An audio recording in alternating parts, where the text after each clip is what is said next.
they say that in itself is enough reason that that should have stopped a long time ago. So he goes in and he writes a book, and he makes money off a book telling what went on with the grand jury. What do you think of that, Mr. Lieutenant Governor? Do you think that's fair? Sounds like a fair system. It's a rigged system. Like we had a rigged election, we have a rigged system. And you almost have to say, what does our country come to? Review after review, even by the biggest, greatest legal scholars, some of whom don't like Trump.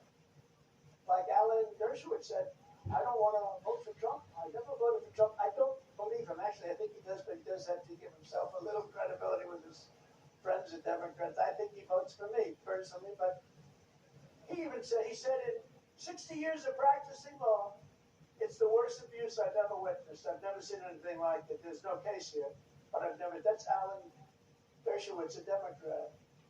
Greg Jarrett, who's a great scholar, great guy. He came out with reports that were so damning, it was so horrible to actually read it. But this is really prosecutorial misconduct. That's what it's called. The innocence of people makes no difference whatsoever to these radical left maniacs. It is worse, actually, in my opinion, hard to believe anything could be worse than this, but I think it's worse than ballot stuffing or media manipulation by the FBI working together with Twitter, Facebook, and the rest. Remember when that came out 4 weeks ago, that the FBI was working to make sure that nothing bad is said about Biden, but as much bad as possible is said about Trump. And that had more of an impact even than Truth to Vote with the ballot stuffing, where they caught ballots being stuffed on tape, all live on tape. So we have to stop them from cheating in elections. Because if we don't win this next election, 2024, I truly believe our country is doomed. I think it's doomed. Prosecutorial misconduct is their new tool, and they are willing to use it at levels never seen before in our country. We've had it, but we've never had it like this. We must stop them, and we must not allow them to go through another election where they have yet another tool in their toolkit. Remember everything I've endured, all of the hits, all of the attacks, all of the assaults and pain of my loved ones. My loved ones have suffered far more than I have.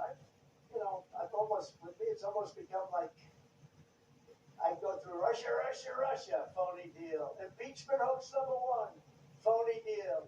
Impeachment hoax number 2, phony deal. The Mueller witch hunt, phony deal. By the way, its determination after 2.5 years, no collusion. There was no collusion with Russia. I could have told them that very easily. But they knew that because they had the laptop.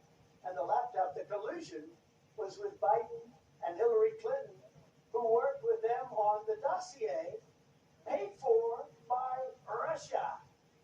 They don't do anything about it.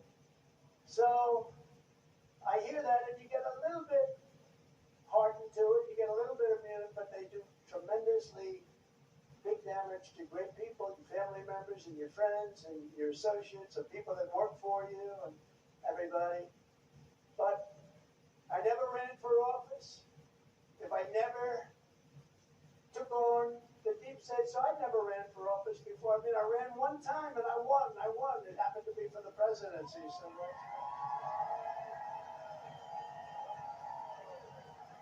I had a senator come in to see me once a few years ago. He said, "Sir, you've only done this for 1 year." I've been running for office, sir, for 28 years. I ran for president a couple of times.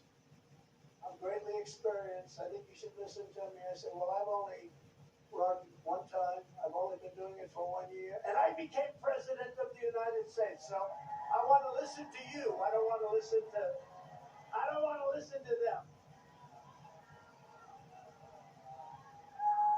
But if I never did run for office, if I never took on the deep state, if I never stood up to China like no other president has ever stood up before, you didn't even know China was a problem until I came along. China was ripping us off, making $600 billion a year. $600 billion.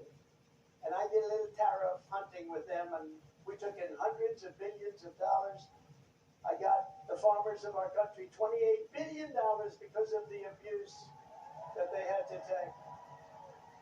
The farmers love Trump. They keep saying, oh, I think DeSantis could do okay with farmers. I don't think so. Based on polls, he's not doing okay with anything. Well, it's never good to try and destroy Social Security. It's never good to raise the minimum age to a very high level, which was not good.